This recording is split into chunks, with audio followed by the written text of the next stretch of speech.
stand in the center of Visalia Street in the central Indianapolis housing and retail development called Glen Elm, and you have your pick of options for spending money. There's a wine bar, a new coffee house, and a designer furniture store, all within 20 yards of each other. 12 restaurants in all, and 21 stores. If you walk 2 blocks down Cordova Lane, the cars thin out, and you get to an empty block where more condos will be going up next year. Beyond that, there's a huge open lot, an extended plain of churned dirt, the site of a proposed aquatic center. That plain stretches for a quarter mile before structures appear again. It represents the northern edge of the spot where the siege of Bello Gardens happened, 24 years ago, on December 9th, 2007. Most people have only faintly heard of it, the most notorious public housing project in American history. Impossible as it seems, no one has ever published a whole book about that night, or made a feature-length documentary. I have waited for someone more professional than me to tell the story, but it simply hasn't happened, so now I've tried to.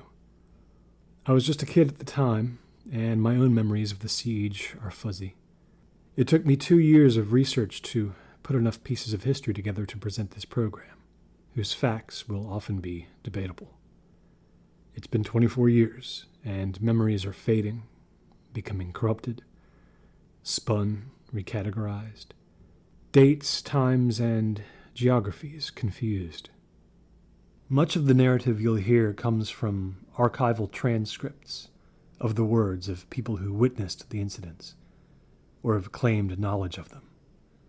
Gang members, law enforcement personnel, historians, a senator from Georgia who headed a committee investigating the incidents 18 months afterward. In many cases, I have omitted their names because to me, they're all just people, a chorus. To those who suffered during, before, and after that night, I am sorry for my inaccuracies. But this is all I have to give. Some of the narrative comes from a man named Herbert Lebeth, the father of a prominent character in the story. Shortly after his 77th birthday, and a visit to a doctor who had been very blunt with him, Herbert, a retired taxi dispatcher, bought a 200-page notebook from Walgreens and began to write in it, longhand, alone in his bedroom, while his severely autistic 21-year-old grandson, Damon, sat outside on the back porch. Herbert believed it was his last chance to tell what he knew of the siege, and his own life among the poor in the crumbling buildings that were its stage. It has now been 6 months since his passing. He could have let the hours we spent together talking about that time corrupt his heart with bitterness. But to his credit, everything he wrote in that notebook was the simple, untainted truth. In fact, he consciously deceived his afflicted grandson, for whom the notebook was intended, only once, when he redacted one thing he saw firsthand on the night of December 9th, 2007, as he moved sorrowfully through the sewers beneath Gray Hill into the sick, abused body of Bello Gardens, as violence roiled high above him.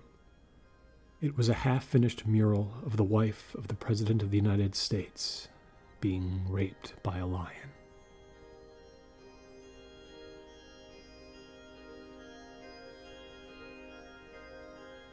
My father picked me up from school one day about a year before the siege, and he told me he needed to make a detour into Bello Gardens, also known scornfully by locals and residents alike simply as the Joke.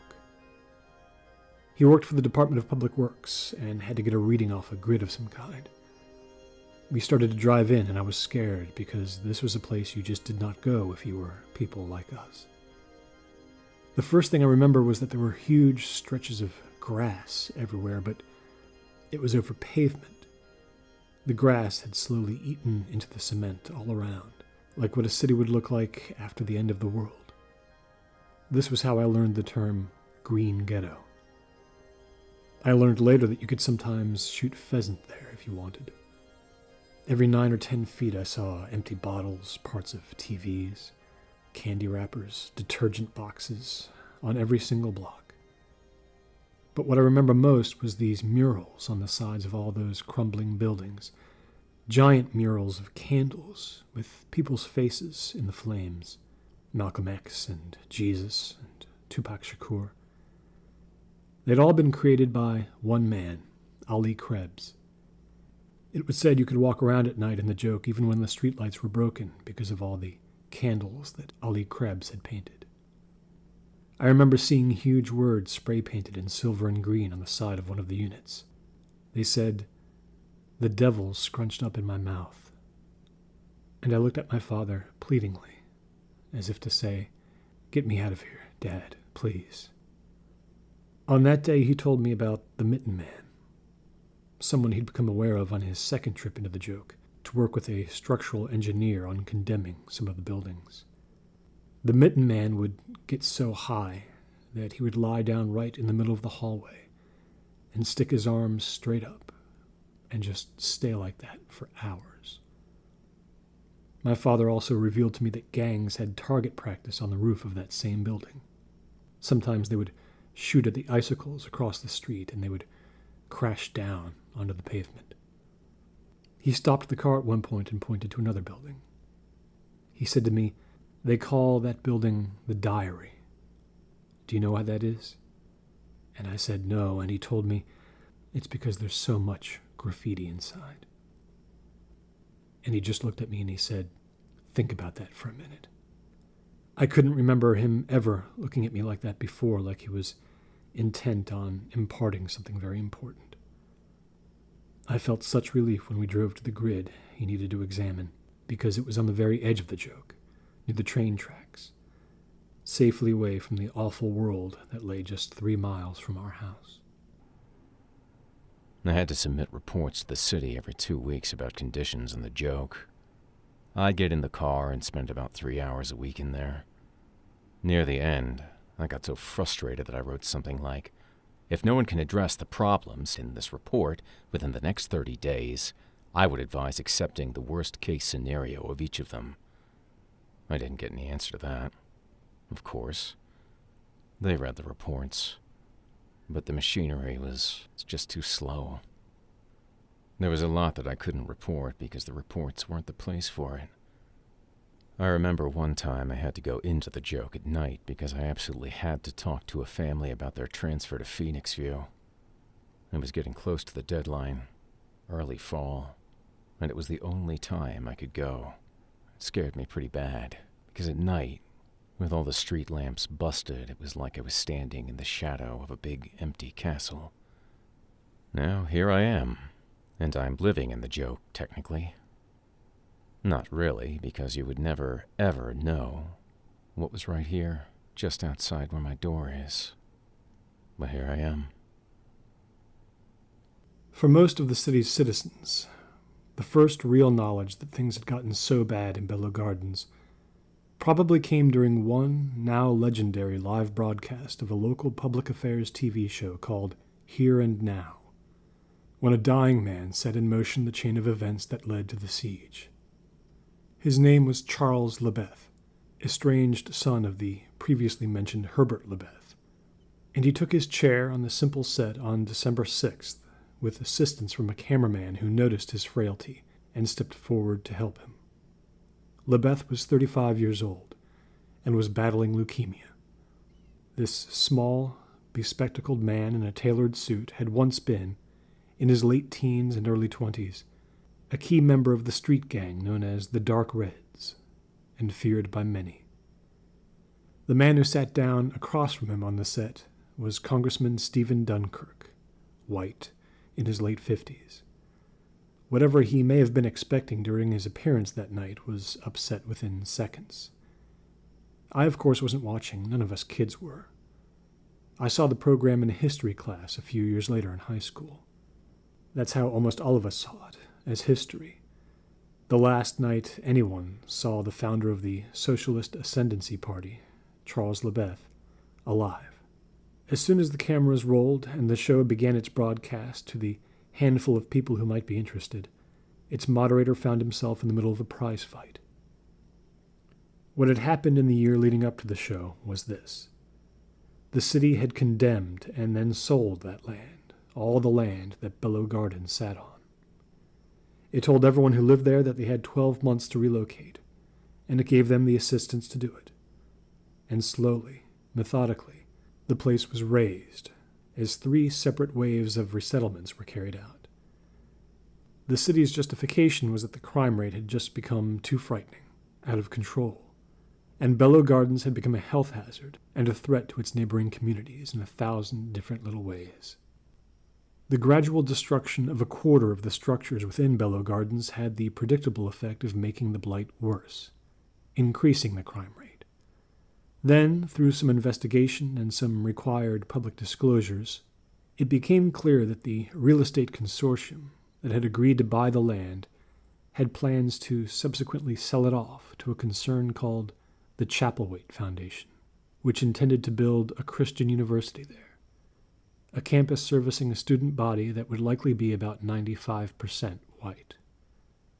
When this plan became well known, Charles Lebeth, as well as a handful of progressive social organizations in the state, blew up. Evan Vorst. Mr. Lebeth, what is your organization's objection to the city's sale of that land? Charles Lebeth.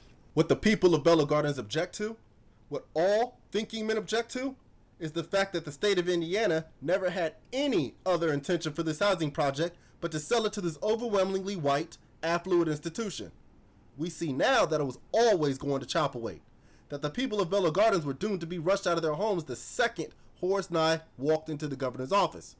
The city council started talking about Bello Gardens' extinction 2 weeks after Nye showed Indiana his money. Today, 5,500 people are out of their homes because the state thought it was expedient and profitable to shuffle them, and because they knew the public wouldn't want to hear the objections of people on welfare and people too poor to put up a fight. Congressman? Stephen Dunkirk. Let me first point out my own column in the Indianapolis Star in May of 2003, in which I first pointed out the need to explore other options for the people of Bello Gardens, including raising it as a belated response to its terrible crime rate and giving those people a better chance to have some kind of productive life in an environment that wasn't so hostile and costly to the state.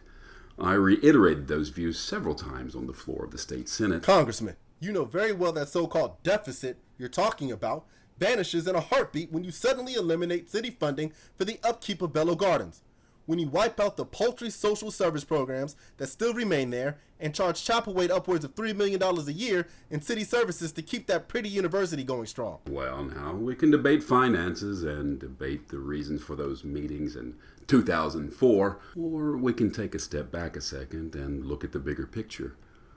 Last year, the homicide rate in Bello Gardens was 40 points higher than any other single district in the city. We know that no less than 4 major gangs were fighting for business there. So the city was confronted with a choice: to rebuild and resettle, or let the situation go on indefinitely. I don't think even Mr. Lebeth can argue that moving those residents to a place where tenancy is more closely scrutinized, where the facilities are new, where the citizens will have a tenants board already in place. 5% of the people who are being evicted from Bello Gardens won't be getting any of these mythical vouchers. They won't be going anywhere because there's not enough room for them in the same vertical slabs as were built before. Nowhere are there row houses, townhouses, or mixed income residences as mandated by Hope 4 years ago for ending the cycle of poverty. There's no child care facility yet in Phoenix View. There's no post office. There's 50% less green space than in Bello Gardens. Phoenix View is the same demon in a different suit. But I won't talk about specifics, not while this hideous lie has come to light. I will talk about hate. The host of Here and Now was a man named Evan Vorst. It was tough not to have real sympathy for him as I watched. These 2 guys were going to war right in front of him. Or, I should say, Lebeth was starting one. People on TV just didn't talk like he did that night. You know, what it truly felt like is a last stand. So Dunkirk was going on and on with these descriptions of the new development the people in the joke were gradually being moved into. He was talking about bus lines, amenities, the jobs that people might be able to get to. and Charles Lebeth was having none of that. He was clearly there on a bigger mission. You need to take a step back here before the issues get swept under the rug. You take a black baby born in such conditions. He grows up in a place where he's made to feel an outcast by his playmates if he does well in school. His peers as an adolescent are pushing him to try and sell drugs. The world outside the slum is disgusted at the idea of even setting foot in his community, treats it like a leprous dog, and everything outside those walls is foreign and populated by a culture that until 50 years ago segregated his race from their own out of their distaste for his kind. Tell me what's going to happen to that child, Congressman. Tell me what happens when he has a child of his own. Not when he's married and 25, but as a teenager in a gang who represents the only loyal family he's ever known. The only people in the world who listen to him and talk his language and treat him with respect. Yes, it's a tragic cycle, I grant you. And it ends how? Well, we break that cycle by creating a community that can be a home for a struggling family, but not its prison. Phoenix View is a unique project which is going to be supported by... Oh, you found a way to magically fix the sense of helplessness that infected that slum baby from birth? If I could finish, supported by 5 new pilot programs created specifically for Phoenix View by the Department of Human Services. We're going to see things like... Congressman, what do you think you would have become if you had been that baby? Okay, let's let him finish, You please. think you'd be here in this studio today? Let me just outline some of what Phoenix View is going to do for 5,500 people, and then I'll respond. I don't want to hear it, Congressman. I really don't. I'm asking you, what do you think you would be today if you had been born in the jungle? Okay, I'll respond. If you want to get into a discussion that is so wildly off topic, Yes. the way you go about giving that child a chance to compete in this world is to provide an atmosphere using Section 8, using housing vouchers, using everything at our disposal where he is made to feel like he can contribute. We as a nation are built on certain principles. Our government is obligated, not by law, but by a tradition of compassion, to assist those in need with the understanding that is incumbent on all of us to help ourselves. We're not a socialist country, but we are the most compassionate democracy in the civilized world. In the case of Bello Gardens... Come with me into the joke tonight and read that right off your notes to however many children are still left. All right, let's get back on track. Then I'll tell you what happens after you turn your back. There was a story about when Lebeth was in the Dark Reds that was famous. He was arrested by the cops on some drug charge or the other, and they brought him in for questioning when he was 14. And he didn't say a word to them, wouldn't even give them his name. And as he sat there with them asking questions, he coldly maintained his stony facade and just kept drawing something on a piece of paper he'd gestured for. When they eventually let him go, someone took it and eventually gave it to his father, Herbert, who kept it. Charles had drawn himself inside a long, dark tunnel, looking out, with an ethereal glow around his head.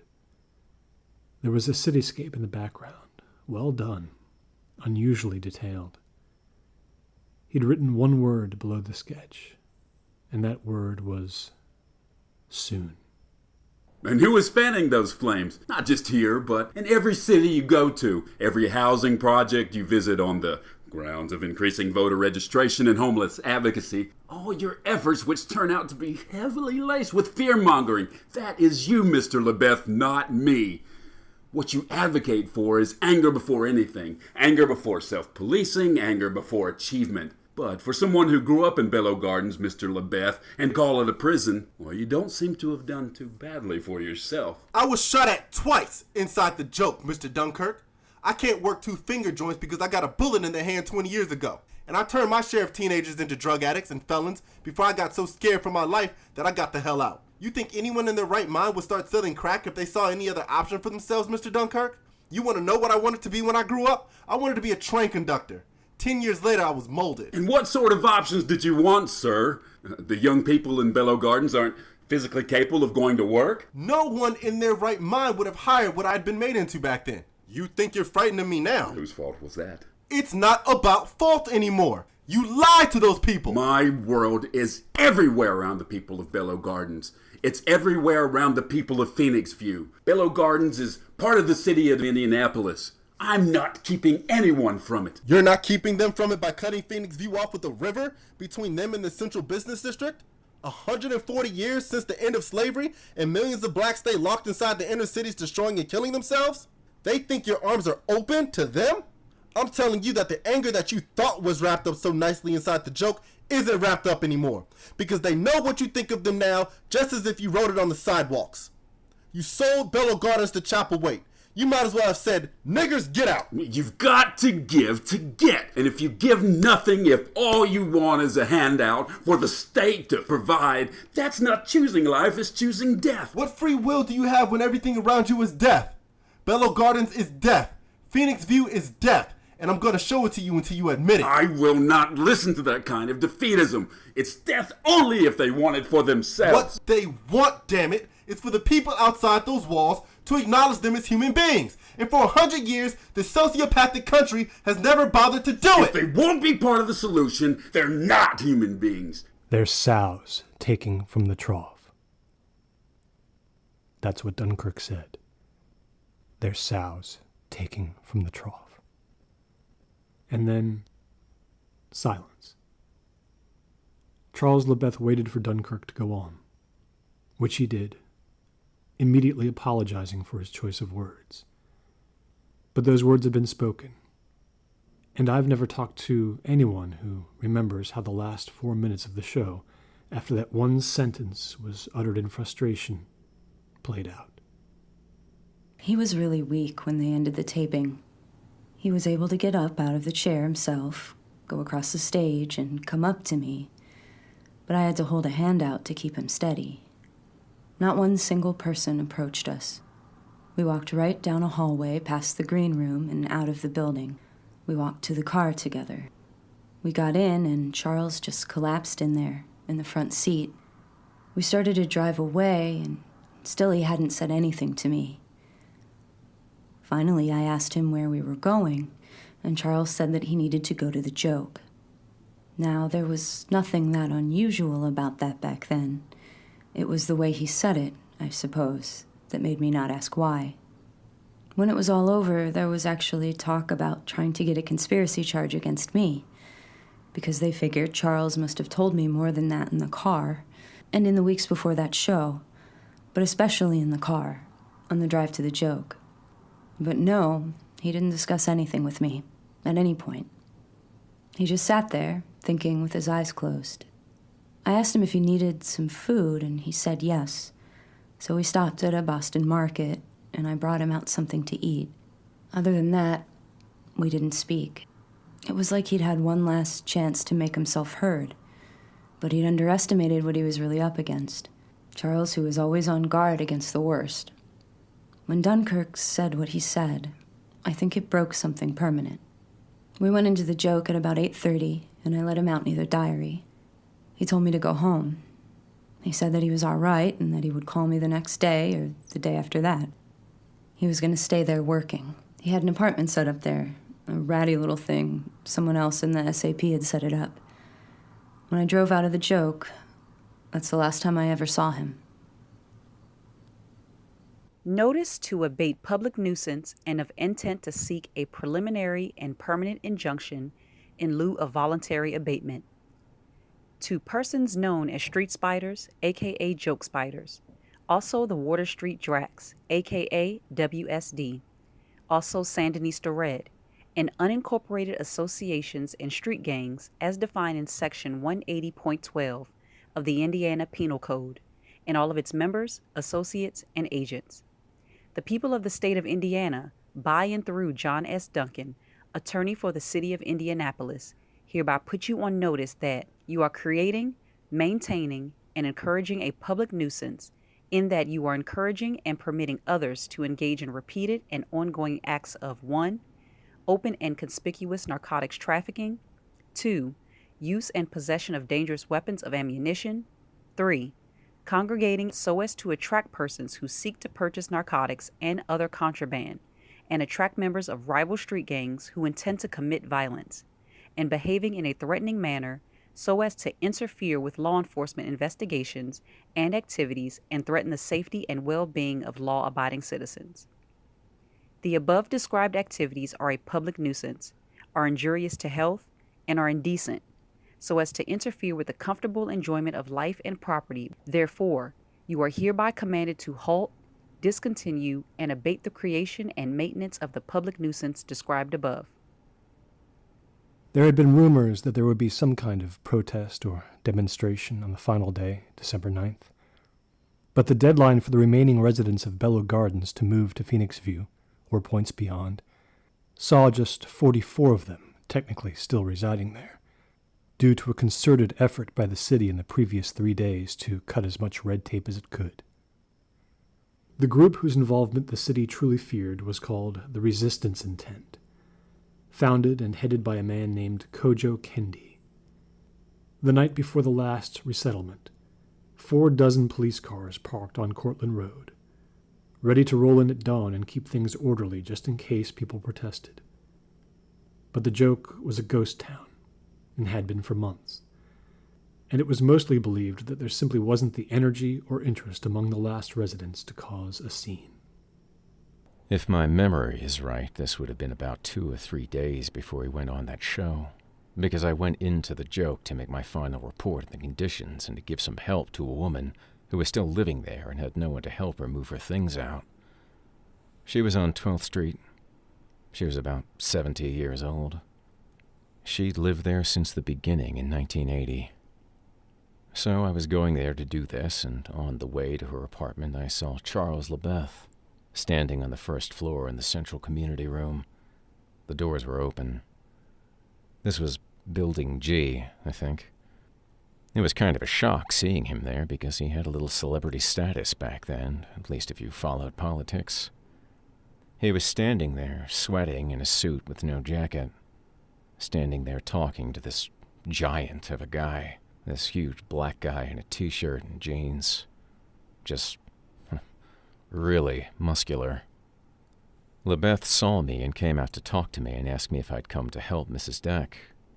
He said she had dementia, and sometimes she imagined she owned things that weren't really there, and that if there was a problem, he could come help. I should walk back down and get him. I left with the impression that this man really did know everyone in the joke. No fooling. And I'm pretty sure that big guy beside him was Rod Baker. They were both about to become infamous, I guess. At 10 o'clock on the 7th, Charles called me. That night, he asked me if I had seen him on that TV show, and I told him yes. And I asked him if he was going to say anything about it in public. I knew people were trying to get a statement. He told me he didn't know. He told me he was busy going between the joke and Phoenix View, helping people move. But I think a lot of that time was spent talking to Rod Baker about how they would resist on the 9th.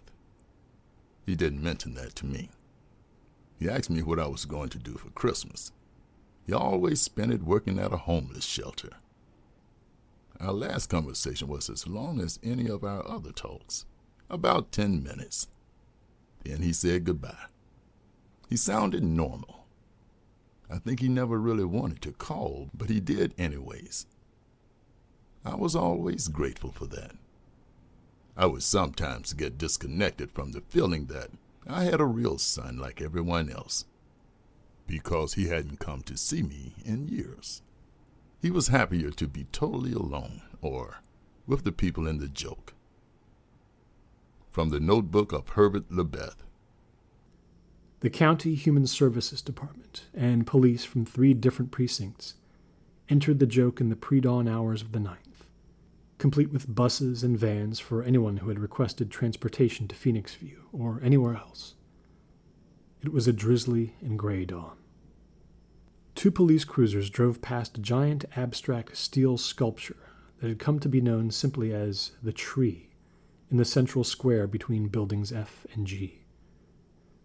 Originally constructed on commission by an Indiana mixed media artist, it had started as a blue, boat-shaped mass of no particular definition, but had slowly been taken over by both vandals and well-meaning residents and transformed into a much larger mutation of its original essence, draped with copper wire and clay, pipes and beams, papier-mâché and even newspapers, until it truly did look like a tree grasping desperately at the sky. One of the policemen noticed something hanging from the 12-foot branch that pointed toward the west. toward the industrial part of the city. It was Charles Lebeth. He dangled there in a soaking wet suit after the night's rains. There was a brown pickup truck parked beneath him. At some point in the middle of the night, he had stepped off the roof of the truck and hanged himself. Nailed into the base of the sculpture was a wooden board on which he had written these words: If the people of this place need someone to die first, I will die first. If they need a reason to fight against the rape of their homes, it can begin with my death on this spot. Let no one who comes here survive if they come to displace us. You will be fought with whatever has been left us. We have nothing to win, but we will repel you to the last hour of the night. The Lord is my shepherd. Charles Randall Lebeth, December 9th, 2007. We got on the radio on a closed channel and called in right away about what we'd found. I was really nervous. I felt like something was very wrong, and I was looking up all around us at all the empty buildings and all those floors. Nobody saw anyone. We were surrounded by tall buildings, but it seemed like not one human soul was inside them. And Captain Davis obviously sensed it too, because he decided in about 30 seconds that we were going to take the body out right then and there, and every cruiser and the human services vans. We were all leaving too, at that minute. Which was strange, because we had a dead body right there, and instead of pounding on doors, asking questions, we were being ordered to leave the moment the ambulance crew decided there was nothing we could do. We might have been leaving a crime scene for all we knew. I mean, who knew right then if it was really one guy who had hung himself, or if it might be something else? It was a total botch of procedure. But, you could feel it if you stood still for just a second and tried to listen above the sound of the radios. You could hear that the quiet all around was intentional. Nothing moved. There was absolutely nothing. No way would absolutely no one have called us to say some guy had hung himself, no matter how few people were left in there, unless something was really wrong. Captain Davis did a quick walk around the truck, and a check was run on the plates, and it came back that Charles Lebeth owned it, and that was it. I think that's what told him he had enough for us to get out for now. So there was absolutely no police presence in the joke for a good 15 minutes. We weren't going back in until we could get some kind of a force prepared in case something happened right there and then. That was a risky call. That could have gotten a lot of people in a lot of trouble. But if you'd been there, you would have known the feeling I'm talking about. Eyes on you, watching you from a million little places, about to do you harm. Toward the end of the decline of the joke, the Water Street Dracs would come in under cover of night and risk leaving graffiti showing men in suits throwing dirt on tombstones. This was meant to mock how the spiders had let things get so bad. They'd lost control of their own drug trade and let the Dracs encroach, and the community was decaying so badly that the spiders were becoming ashamed of what was happening to their home. Because it was a home like anyone else's home. More and more they had to leave it and head out into other areas, where they were always outgunned. They lost a lot of recruits. Gang methods were changing because of the Hispanic influx and West Coast influences, and they were foundering. They'd lost the respect they'd once had from other gangs, and when the joke was sold, that was the final nail. By November of that year, there were only about 90 spiders left. But Lebeth knew they were men first, and that they wanted more than anything to be thought of as men. Playing that card was how he got so many of them to believe in the mission, despite the fact that these young men had families and futures they were being asked to risk. He had been spending every day in Bello Gardens for about a month, meeting in secret with Rod Baker and Achille Jones, the two men comprising the so-called crown of the street spiders. They'd started to plan very early, but it could be that toward the end, Lebeth had realized the spiders simply didn't have enough to compel them to do something real, and he decided to push them. But that was and always will be just speculation. They were as shocked as anyone that he'd killed himself. He had lied to them first, slowly convincing them that the third and final resettlement operation on December 9th was a disguised attempt by the city to sweep all the spiders out of the joke in one major blow. It wasn't true. He must have thought he needed to use anything and everything he could to get them to come together. At 7:55 a.m., the police tried to block off all the main streets as a precautionary measure. They didn't want anyone going in there in case there was trouble coming. But there were so many entrance and exit points, it was a fool's errand. Dispatcher. Emergency services. Rod Baker. Yeah, this is Rod Baker. I want to talk to the chief of police. I have a message for the chief of police. Sir, do you have an emergency? I'm in the joke and there's cops everywhere and I want to talk to someone and tell them they better not come in here again or there's going to be trouble, so I want to talk to the chief. Can you give me your location, sir? No, put someone on I can talk to. I want to tell them how this is going to work. They were just in here taking out Charles LeBeth, and if they come here the wrong way, there's going to be trouble. You hear me? What is your name again, sir? My name is Rod Baker. They are going to have a major problem if they don't listen to me how it's going to go. All right, sir, I'm going to patch you through to someone. I need you to hold on. The police knew Rod Baker because he'd been charged with murder twice since he'd joined the Street Spiders in 1999. And both times, he avoided conviction. Baker was at the top of the Tai Lu of the Spiders, meaning he was one of the people who gave orders. The Spiders used the slang terms that some Chinese gangs used. Baker gave orders to the Ma Jai, the little horses. The most the police absolutely knew he was guilty of was being a steerer in one revenge shooting.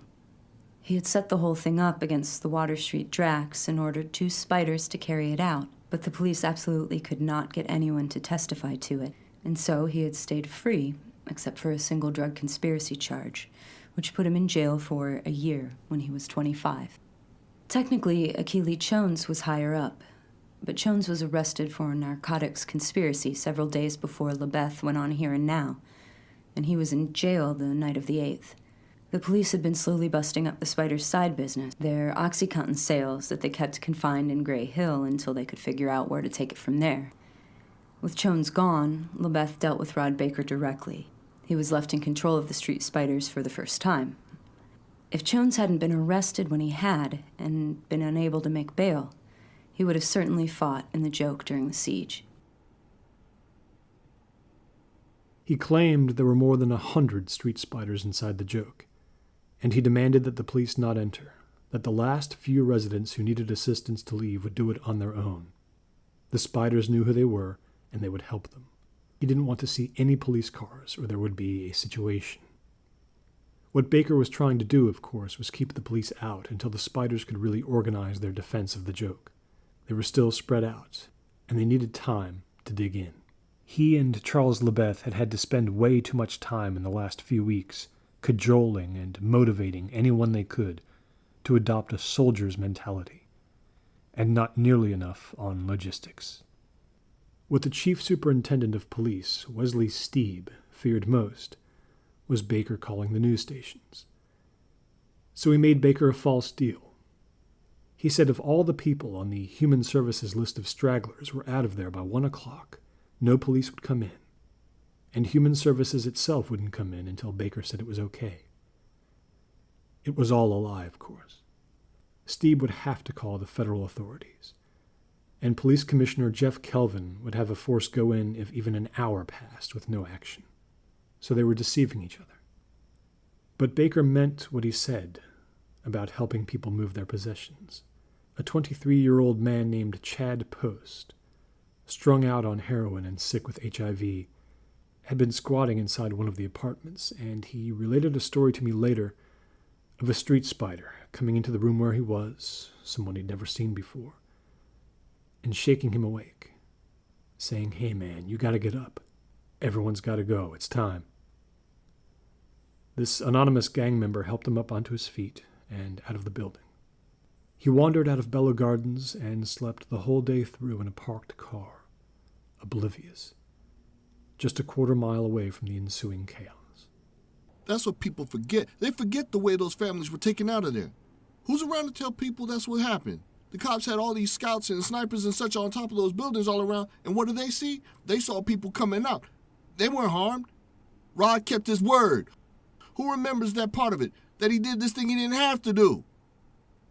One of the spiders, who called himself Crab Killer, had told a woman and her son that the police would bring them their things later. Crab Killer was part of the evacuation detail that Rod Baker had put together on the spur of the moment. The people were all met by the police on the northern and eastern borders, where the expressway formed a natural wall, and they were driven away. By 11 a.m., the police believed that only the spiders and maybe a few homeless people were left in there, and that was going to make their invasion much, much easier. The SWAT teams kept putting their plan together and could afford to do it more carefully.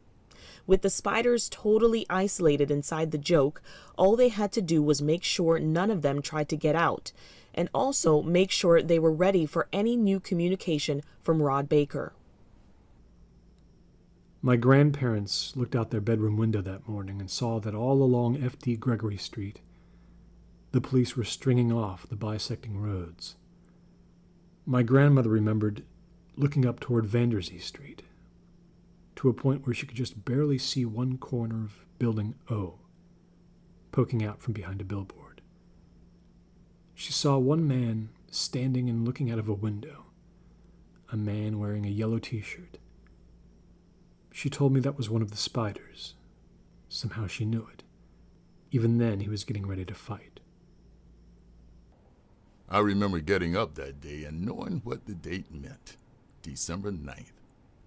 That it was the last day people were living inside the joke. On my way back from buying groceries, I took Reagan Boulevard to F.D. Gregory, and I drove past the western edge. That was where we used to live, in Building O. It was cold. It was very cold. A little rain.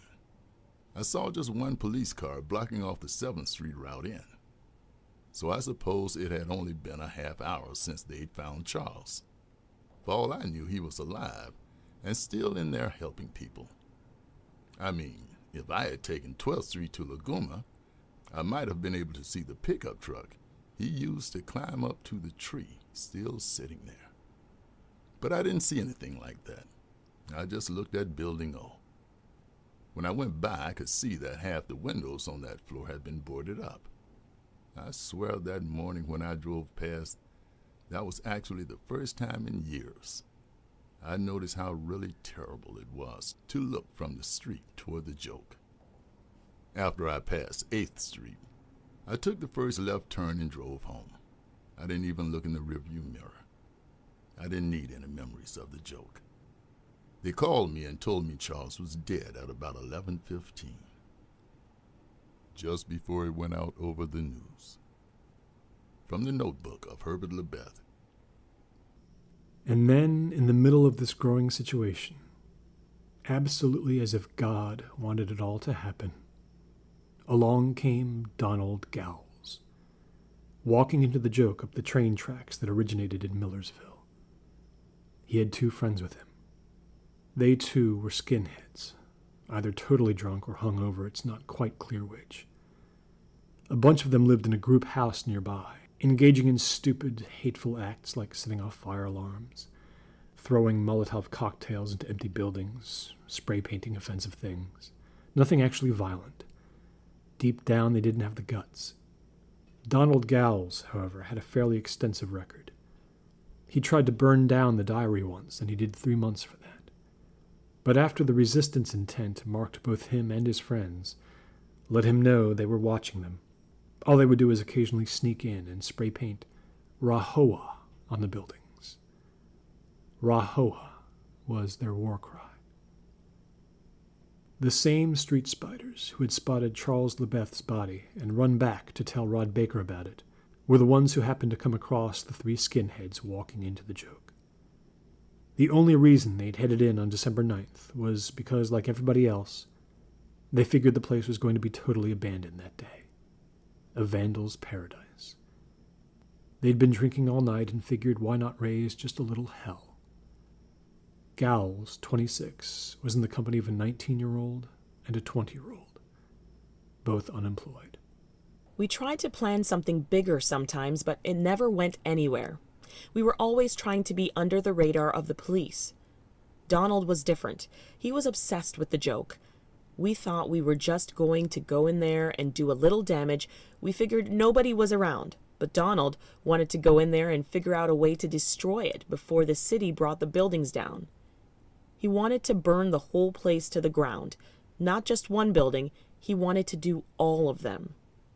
We went in. It was me and Julian and Donald. We were a little drunk still. We wandered around for 10 or 15 minutes. Julian wasn't even in the Brotherhood, really. He was like 19. He had no idea what was going on. We did graffiti on the YMCA and some place that I think was a childcare place. Then we went into some building. We went up as far as the second floor and looked around. We really thought there wouldn't be anybody left. What did we know? I'm a different person today. I want to make that clear. So yeah, we were just messing around. At one point, Donald kicked these doors in, these 2 apartments, and we went in and explored. There wasn't anything left to take or even look at. Donald sat on the floor in a corner, and me and Julian went into the stairwell at the end of the hall, and we just hung out there.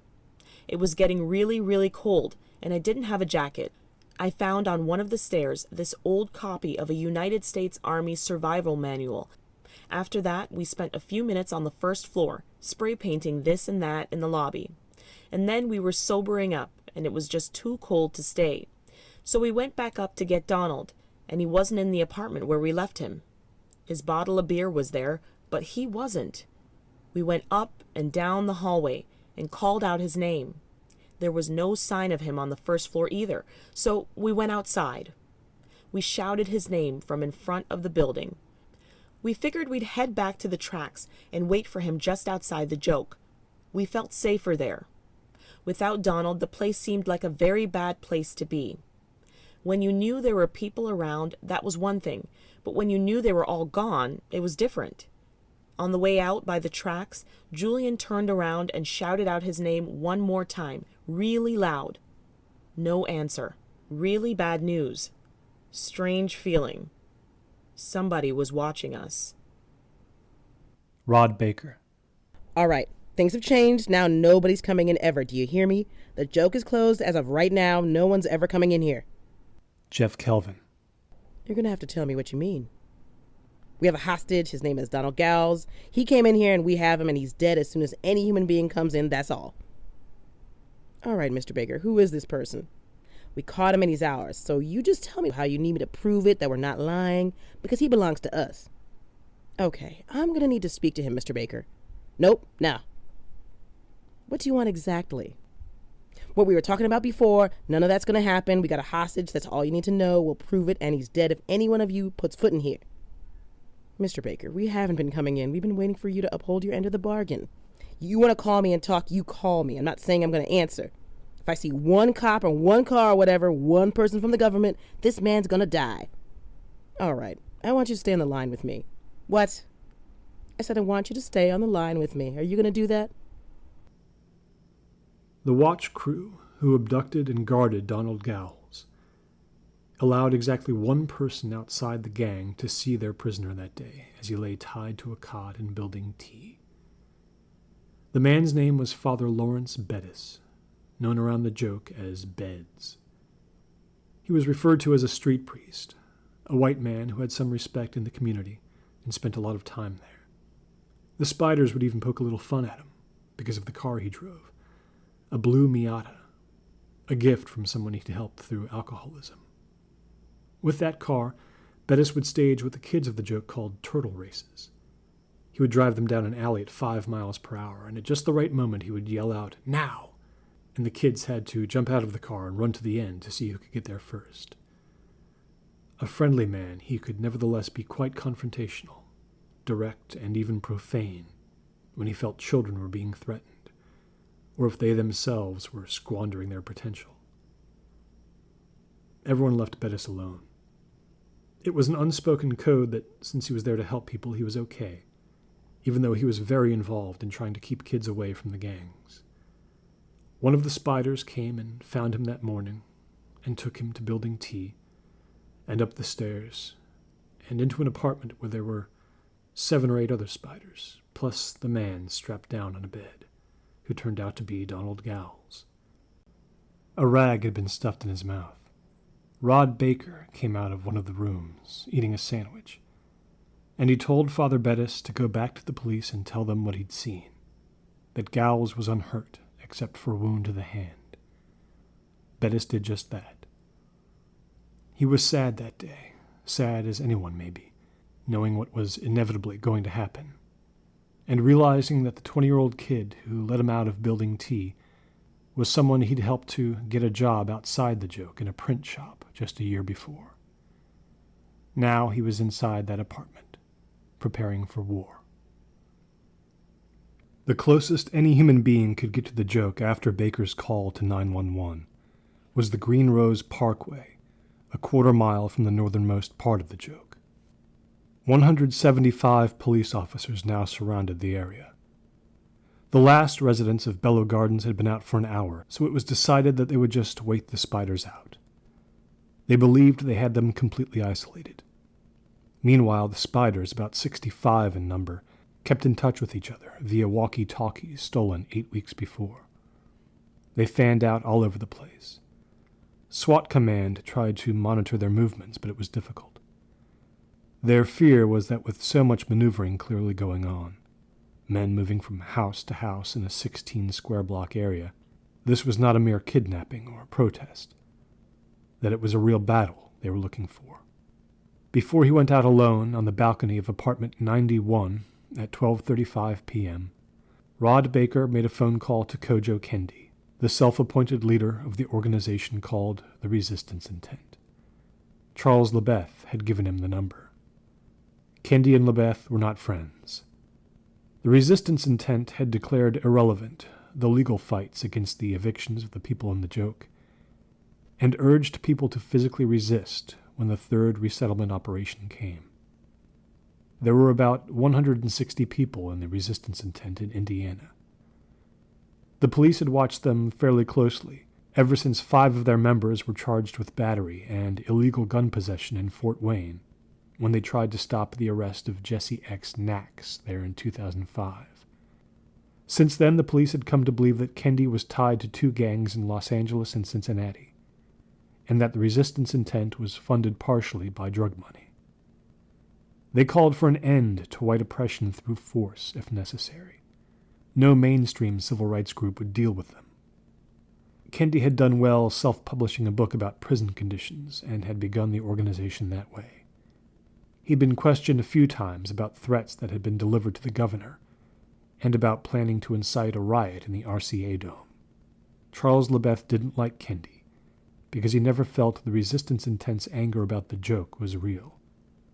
Only Kendi's hatred for whites was. Baker called Kendi on a different cell phone than the one he had been using, to keep untraced. LeBeth had told Kendi to expect this call sometime on December 9th. Kojo Kendi. I can tell you where this house is, and it'll be there if you can get out. It'll be safe. I can give you the address. The police don't know about it. Rod Baker. How many people can be there? Not too many, but it'll be safe, I'll tell you that. I need people, though. That's what I'm saying. Well, by the time I get anyone together, that whole place is going to be impossible to get into. You just said they're all around you right now, right? Yeah. Well, I mean, it would take me a couple hours, and by then there's no point. Not if they're all over the place. But I can get them together. That I can do. How many? I can get together 10, 15 people, that's all. But they have good stuff they can fight. They can fight from somewhere, maybe not right where you are, but they can help to confuse things. You see what I mean? I'd have to pay them, and you'd have to pay me. That's how that would have to work. What stuff do the people have? What kind of stuff can they bring? Well, I make sure they don't tell me that, you see. I know they have some stuff, but I don't know exactly. I can't have anything to do with that part of it. All right, we have to coordinate which numbers we're going to use. You're going to have to write this down, because as soon as I hang up, I have to get out of here. They're going to come and question me. You've got to start calling these people now, though. I will, but this has all got to be safe, too, you know? When Rod Baker hung up from talking to Kojo Kendi, he went into the hostage's room for 5 minutes. When he came back out, he told the men with him that he was going outside on the balcony for a few minutes and he wanted to be left alone. The spotters knew it was him on the balcony right away. It was impossible to mistake him because of his size. When he was 16, his mother's boyfriend hit him in the face. Just once. It was the only time he did it. Baker was a small kid and he suffered whiplash and 2 cracked bones in his back. When he got out of the hospital, he had awful headaches. He started working out in a gym every day before he joined the Spiders, even though the pain sometimes was terrible. He worked out each day for hours a day until his body got used to it and only his head hurt him, which it did bad. Some days he couldn't get out of bed because of his constant headaches, but he never touched drugs. He got stronger and stronger. The spotters saw him come out and sit down in a plastic white chair, and then they just watched him to see what he would do. He looked at the sky for a couple of minutes, and then they watched him take a .38 pistol from his boot and put it up to his head. He sat there for more than a minute. He held the gun perfectly still.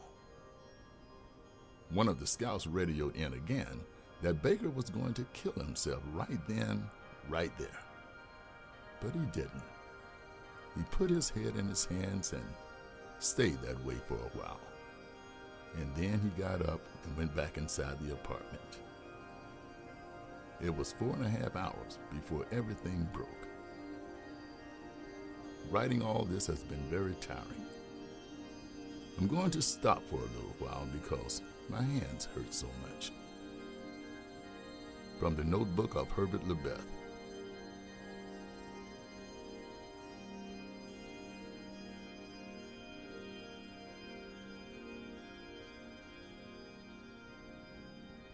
Charles Lebeth and Rod Baker had something in common. Both had been traumatized by violent incidents when they were teenagers, and had nightmares long afterwards. One night in 1994, after he'd been selling drugs for the Dark Reds for 2.5 years, Charles was kidnapped outside a pizza joint beside the giant worship center that dominated the Joke's central square. 3 men forced him at gunpoint into a waiting car. He was blindfolded, and his arms were tied behind his back. Not a word was spoken to him. He was driven several miles to a cornfield, where, still blindfolded, he was ordered to jump into a hole. He fell into an open industrial freezer. A wooden door was then laid over it. A primal terror finally seized Charles, and he screamed until his throat burned. 5 minutes later, he was hauled out of the grave, and his blindfold was removed. Beside that makeshift grave, he saw his friends from the Dark Reds: Hector High, Bloodless, Smashmouth, Tacky Mac, D-Side, Spy Plane, Tom Tom, Never Known, several others. His initiation into the gang's upper ranks was complete. But those few minutes of being buried alive had snapped something deep within him. His nights became lonely and strange, spent drifting in and out of consciousness, sinking deeper and deeper into a depression that would never be properly diagnosed.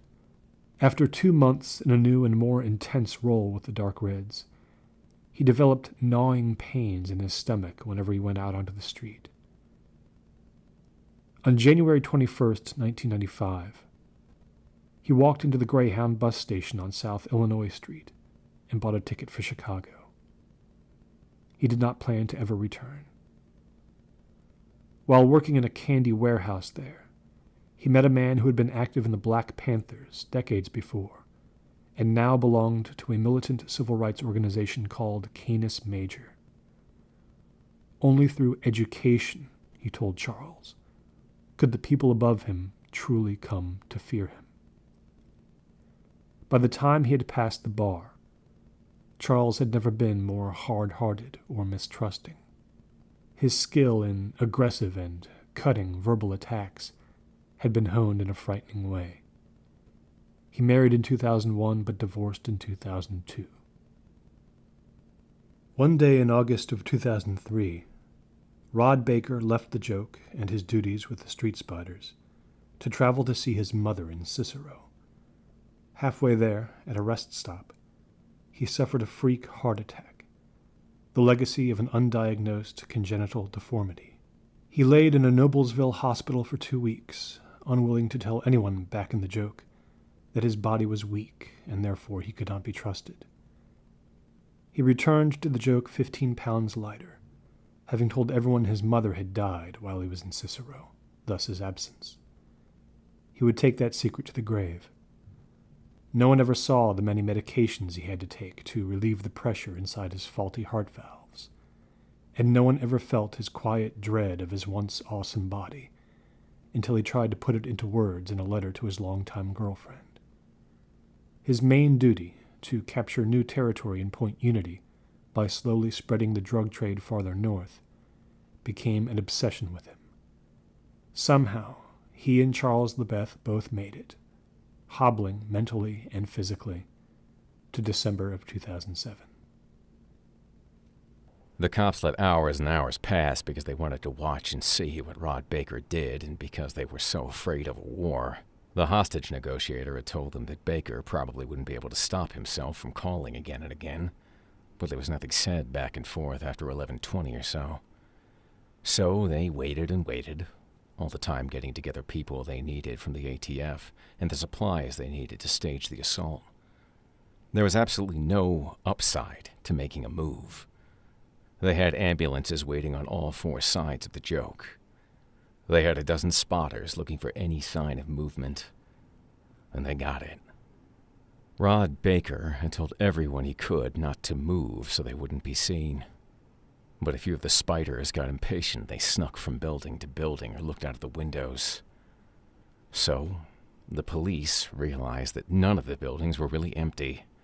Every one of them had someone in it, and everybody was armed. 4:30 p.m.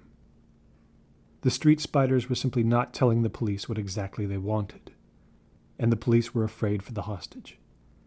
It was almost dark by the time they finally made their move, and by that time, the situation inside the joke was all over the TV. I was in my house in Merrifield, watching with my parents. At about 5:15, our lights went out. The police had cut all the power inside the joke, but because of some inadvertent domino effect, our neighborhood was suddenly without power too. It was raining. It was 40 degrees outside. From a high window inside his grandparents' retirement home on Boardwayne, my childhood friend Mark saw a dozen armed, uniformed men go down into the storm drain on F.D. Gregory Street, while others fanned out in other areas. Looming behind them were the buildings of the joke, dark shadows against the sky. It was interesting, Mark told me, how they moved. The first guys wrapped themselves around a building nearby their target, while 2 others set at every corner in order to establish a straight line of sight to each other. Mark used to be fascinated by all that stuff, he told me. He wanted to be a ranger, but then he got cancer in his leg, so no chance. From the sewer on Prince Street, police emerged and ran up Attucks Avenue to Bluford, toward Building T, the only realistic path if they wanted to keep mostly out of sight. The spiders had a code word to transmit if the police started shooting first. It was Stampede. Kojo Kendi's resistance intent was supposed to send at least 20 committed resistance fighters into the joke at the right moment, men who had weapons the spiders didn't have access to. All Kendi had to do was give the go-ahead. They had a route created and a plan in through the sewers. Tactical emergency medical support rolled in behind the SWAT vans. The siege was a full go-ahead. There would be no more hesitation to save the life of Donald Gowles, whose name and history were not yet known to the public. What the police didn't realize was how dug in the spiders were, or how well they knew the terrain, or the difficulties of fighting a group whose motives were so unclear and thus unpredictable. A SWAT team of 10, crept through the lobby of Building T. Their flashlights fell on a strange sight. $20 bills had been spread all over the floor, 24 yards in every direction. It had been Achille Jones's idea, a way of telling the police that the spiders were aware of their greed and their corruption. The SWAT unit went up the stairs. They could actually hear running feet through the walls. They found the apartment where they knew Rod Baker was. Flashbangs were thrown in, and the spiders were right there in front of them. They opened the door to the apartment where the street spiders were hiding, several of them, but they had just gotten ahead of them. They had managed to get out onto the fire escape outside the window, and they were seen there from down below, the bulk of them, and they were shouted at and warned to stop. But the SWAT team was trying to refrain from shooting them, so they all managed to disappear into a window on the floor that was the next down. The spiders had removed the entire window so they could jump into it all in one motion, and once they got back inside the building, it was a foot race to see if they could get into the hallway and the chute cut into the wall where people dumped their trash, which tumbled down into a room on another floor. And once they got into that lower floor, they had some other way to get into the elevator shaft and get down it to the street level. But they were seen. There were just too many police swarming around the building, so their plan only worked halfway. Amidst the gun volley inside apartment 91, the police stormed the bedroom, and there was Donald Gowles, still tied to the bed. He was in shock, but they'd never really done anything too brutal to him. He'd always been just a chess piece. But apparently he was never the same. He seemed to pretty much disappear after he was cut loose and gave 2 days of statements to the authorities. His criminal record would show no further arrests to this day. The remaining spiders started firing from the top of Building T. The ones who got out of the building were running all over the streets, and the police were chasing them on foot. The gang had the high positions all around the joke, so every time a SWAT member would pursue, 2 or 3 shots would come from above. Without the street lights, and with the rainy mist that had settled in, it was incredibly difficult to see anyone.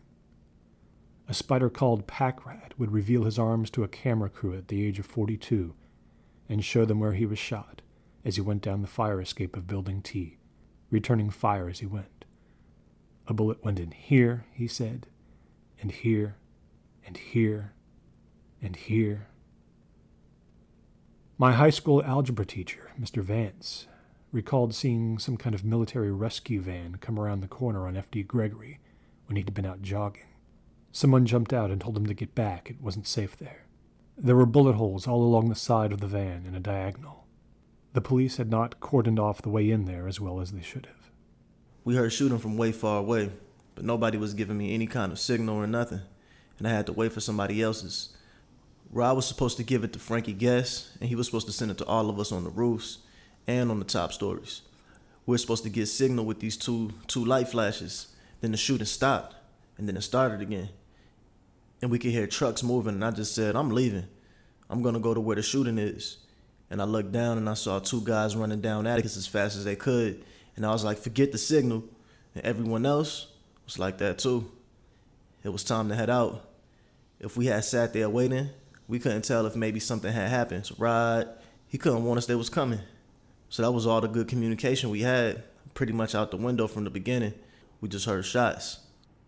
We were returning fire toward Laguma Street by then, and then other spiders in Q started shooting. Then it was definitely on, and the spiders had the high positions all around. When I got to the street, you could see the tiny flashes in the windows. That was the only light. And I thought right away, even running for cover, I thought, man, oh man, we need everyone we can get. We should have had everyone we could get from the beginning, for the National Guard to surround the place. Right away, getting shot at from above from 3 different buildings. It was a military fight. And it was just like everyone had been working in a dream world where we thought this thing could be contained with a few SWAT teams in tactical air, and we'd rescue the hostage and get out quietly. They were so ready for us, all those hours of planning, confused as it was, and they could have cared less about the hostage. It was us they wanted. They must have known they were all going to get killed, but somehow that never factored into our thinking about the operation, that they didn't even care. Part of the newly revised police strategy was to secure the area around the tree, believing many of the spiders would come up that way. Seeing a dozen or so of them running down Nickerson Street, the cops ran parallel to it, but that was just what the spiders wanted.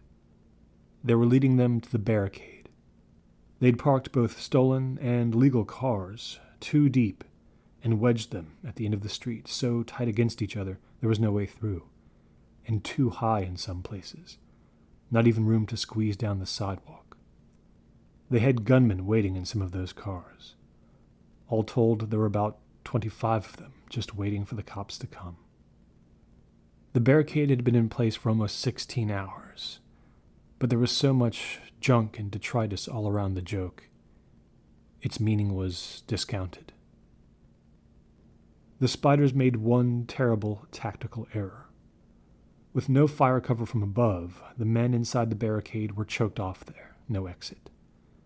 A dozen police officers came across the barricade on foot all at once. The shooting began.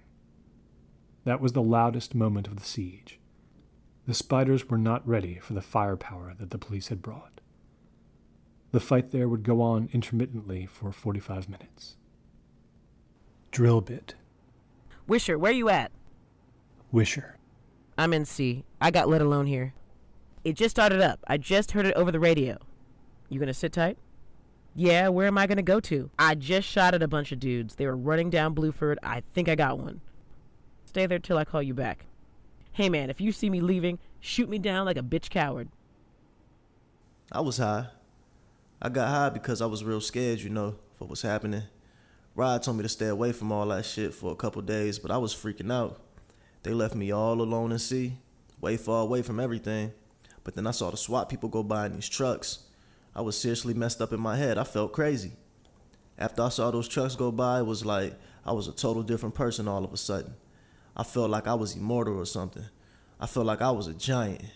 So I was walking up and down the hallway on the top floor with my gun going, yeah, yeah, yeah, to myself like I was crazy. I mean, I was ready for anything. I would have taken them all on if they had come in here. I started staring out the windows, waiting to shoot somebody, but no one else came past for a little while. So I left the building and I went out into the street. And almost right away, Groper ran by me. He was supposed to be over in B. I figured, I'm not leaving my post. I own that building now. I take them all on. The second I got back up to the top floor, I saw 5 or 6 SWAT guys moving down Beaufort, and I shot at them. Bow, bow, 2 times. And one of them shot right back at me. He put a bullet right through the wall next to me. I just started laughing. I felt great. I was so wired, I was thinking, how can these dudes think they can get past me? Don't they know I'm going to eat them all up? After like 10 more minutes, I figured, okay, time to head out again. And I remember walking down the steps, and that's it. The next thing I know, I was waking up in the hospital. I don't remember one single thing about anything that happened in between because I got shot in the head somewhere in that time.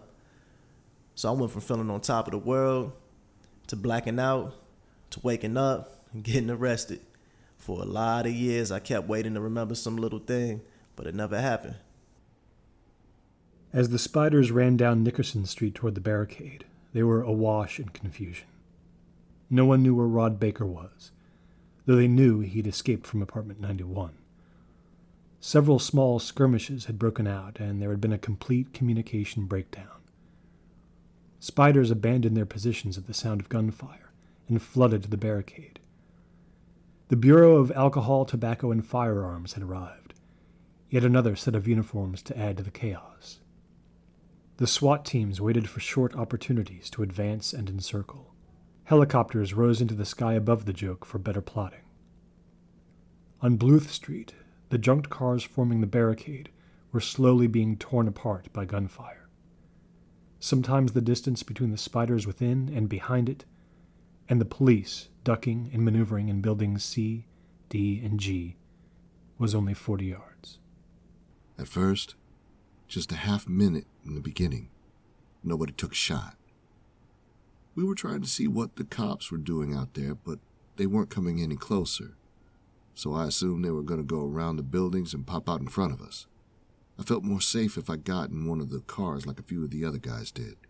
I had to move a door out of the way to get in one, this big, heavy door, and somebody yelled at me to stop moving around. There was a big board in front of the car window, but I could sort of stick my gun out, and I felt good. I felt pretty protected.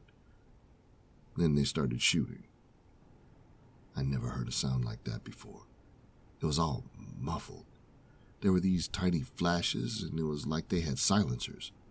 You couldn't even see the actual people. They were up against the buildings. They crept up, but they were still so far away it was impossible to aim right. I just started shooting anyway. Everybody did.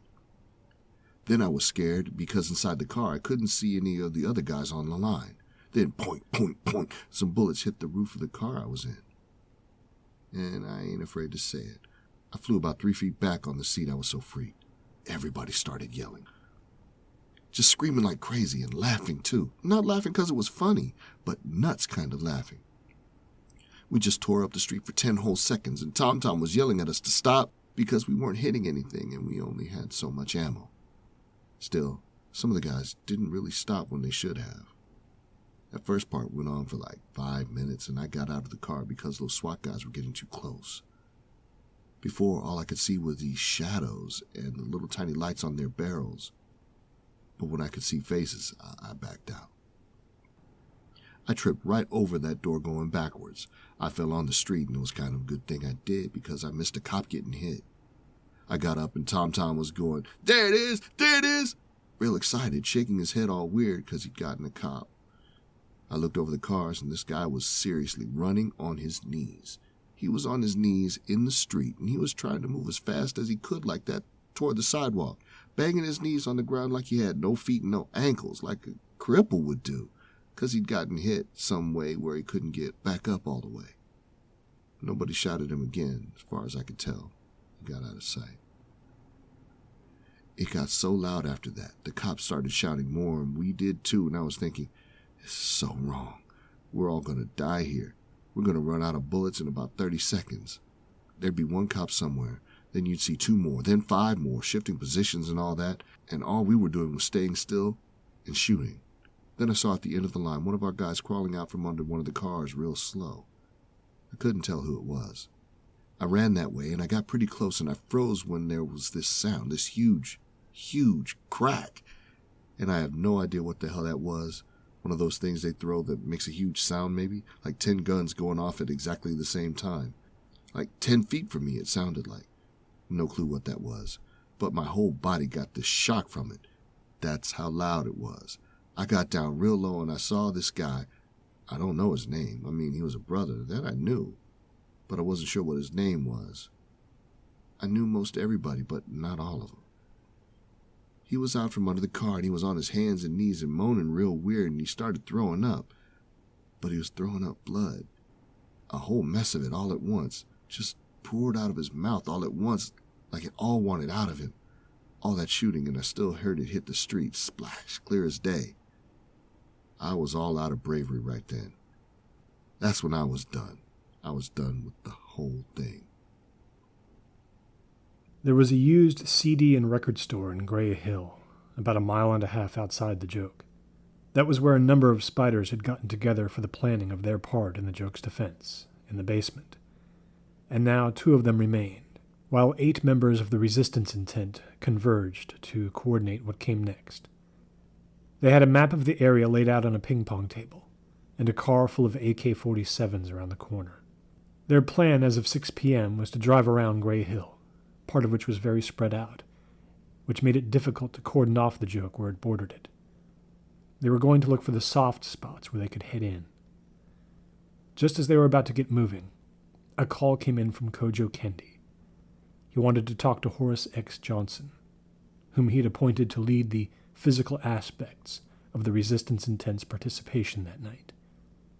Later, Johnson would remember that Kendi had become nervous about the planning and was rethinking the intent's point of entry into the joke, and how exactly they planned to get out again. He became very concerned that these spiders had too much information, which would lead the police right back to him. He mentioned the phrase, matter of investment, and said to Johnson, quote, "We have to look at how much they're invested in us compared to how much we're sticking our necks out." When it became obvious that Kendi, who had started to drive to the record store an hour before but was now calling long after the time he should have been there, had stopped somewhere to make the call, he became audibly agitated. I'm thinking, he told Johnson. Kendi hung up, and Johnson decided to inventory the more powerful guns in the basement immediately, suddenly confused about what the plan was now. He believed that if it came to it, he would move the men in himself, without a direct order. But he wanted some time to pray with everyone before then. A series of hand signals had been devised days before the 9th to guide spiders down on the street from above. But in the panic that held them after 6 p.m., those spiders leaning out of high windows found themselves merely yelling instructions instead. Rod Baker's way seemed to have broken down, and it felt like it was every man for himself. Confusing things even more was the mysterious presence of other people, usually with far more crude weapons, who also seemed to be intent on fighting off the police, even if it meant only throwing rocks. It is believed that these were homeless people who had simply decided to resist themselves.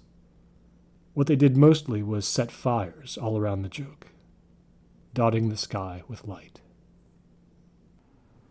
Looking back a couple of years later, I could see that I was in the middle of my breakdown, and that night came at the worst possible time for me. So it all comes back to me now in a haze. I can't even get down the timing of it, what the order of things was and how I saw them. I didn't know if I should maybe take myself off the team in the very beginning, because when I went in, I was in a panicked state and I couldn't control it. We went through this apartment building, and on the second floor, the other guys were a few doors ahead of me, and a spider came running out of a door, and they tackled him and pinned him. I was slow getting there. It felt like my legs were made out of iron. It really did. That's how I was getting. I was scared. We went through the whole place just about, and when we decided it was clear, I was left behind with this spider. This really skinny guy with acne and an afro. We cuffed him to a radiator inside the apartment he ran out of, and I stayed there. He didn't say a word. But what did we do with him? That's how confusing it was. I heard laughing from way down deep in the building at one point, and I had to leave the room and go out in the hallway and listen. It was definitely coming from inside the building, this high-pitched, freaky laugh that seemed meant to get inside my head. Someone knew we'd been there, and maybe they knew I still was. Then there was a sharp pounding on some pipes from down below, 3 whacks all in a row, and another laugh. So I made my way down the hallway. I didn't even use a flashlight. I went in the dark. I didn't stop to think that maybe the spider we'd cuffed might be signaling one of his friends in some way, or vice versa. I went past a door that was slightly open, and I nudged it open to make sure no one was in there. And inside this big empty room, someone's living room, I guess it used to be before a wall was torn out and the place slowly became decrepit, was this Asian family. 4 of them, just sitting on a sofa. A man and a woman who were young, and what turned out to be their parents, older people. None of them looked well. The man stood up very slowly, and he came to me and tried to put something into my hand. He kept nodding and nodding, urging me to take it. It was a check for $1,500. The man said, for 6 months. I saw that they had some possessions lying around, sleeping bags. He must have thought my uniform meant something other than what it did. I pushed the check away, and I left them. Time got strange. It was so long before it was over for me. I was in there for only 2 hours, but we just ran and stopped. There was a burning door at one point. I recall a burning door falling from a high window down onto the street. They had set it on fire and pushed it off a balcony, and we sent a lot of ammo up there, but we didn't hit anything. The door just crashed onto the sidewalk in little pieces, and the pieces kept burning. I was in terrible shape near the end. What it felt like was someone wrapping a blanket around my mind and squeezing it, little by little. That was the last time I was on the squad, and I was out entirely, out of law enforcement, in 6 months. It was decided by the police that the worship center on the quad needed to be secured, so the spiders couldn't use it as any sort of strategic base. A team found the double entrance doors wide open and prepared to call in for a strong assault presence. They were met not with anyone prepared for a defense of the building, but an overwhelming stench of gasoline, which only got stronger and stronger. The gasoline sucked the air out of the main arena, 5,000 seats, stadium seating. The police kept kicking empty gas cans and saw giant pools of gas spread everywhere. The place was a ready-made inferno. It was difficult to spend more than 5 minutes inside the place because of the air, so there had to be a rotation as they went through, making sure no one was in there. They couldn't take a chance that a single spider would get anywhere near the place. It took a cordon of 60 officers who had to stand in the rain and wait for a chemical tanker provided by the State Forest Service to guard it. And then they still couldn't leave. Tom just kept saying, come on to me. We were running down one street, probably 13th. We were way up there, and I had no idea where we were going. He was taking all these turns. Finally, we got inside a building, the school building. Not really a school. You know which one it was. We took a breather. I kept asking him a bunch of stupid questions, like, what are we going to do next? What are we going to try to hook up with some other guys? All that, and he just kept telling me to shut up. We couldn't hear much on the street. After a couple minutes, he said we should go upstairs, so I followed him up to these classrooms. He went in the first one we saw like he knew where he was going. He said, check this out. And on a counter, there was this huge box from Circuit City, like to put a big TV in. I couldn't see much of anything, but if I stuck my head almost inside the damn box, I could. And there were these guns in there, 5 or 6 big-looking things, except they weren't even guns at all. They looked like big, dumb water guns, actually. I said, what the hell's these? And Tom said, grenade launchers, 40 millimeter. They got sights. They're like 4 pounds. And fucking Navy SEALs use these. We can get stuff 3 football fields away. And I said, Jesus, man, why are these sitting here? How come we ain't using them? And he said, we're supposed to. We're supposed to bust the place apart, then blow up the worship center if things go to shit, but we don't know where the ammo is. It's in a different box, and nobody can find this shit. Somebody screwed up. Kojo Kendi had been a figure in the media for some time, and so it wasn't difficult for him to get reporters to come to him if he had something to say. In the middle of the fighting, at 7:30 p.m., he assembled a group of them on Nell Street so he could make a statement. At the very same time, Rod Baker's second-in-command, Elias Snowden, was spending precious seconds calling Kendi to plead for the people of the resistance intent to do one thing only, which was disrupt the police barricades on 15th Street so the spiders could get out. Not only had Kendi turned his back on Rod Baker's original request for help, he wasn't answering Snowden's calls. It is believed that at some point, Kendi realized how immense was the danger of the situation to himself and his cause. Despite the fact that he had 2 organizers, Horace X. Johnson and Griffin Polk, willing and prepared to enter the fight, Kendi never gave them the okay. Elias Snowden saw that none of them was getting out if help didn't come. They didn't realize that gaps were opening up on the west side, near the old Baptist church, partly due to the manpower requirement of guarding the worship center. Kendi appeared on the street 2 blocks from the joke, in a red suit and a silver tie. The police waited for him to finish his speech to the cameras before he was peacefully taken away for questioning. What we are seeing here tonight is the fruition of a plan that began many months ago in the offices of the governor of the state, of this city's mayor, of its elected council, to rid the city of elements it deemed too poor too needy, too sick, and too unworthy to accept into the mainstream.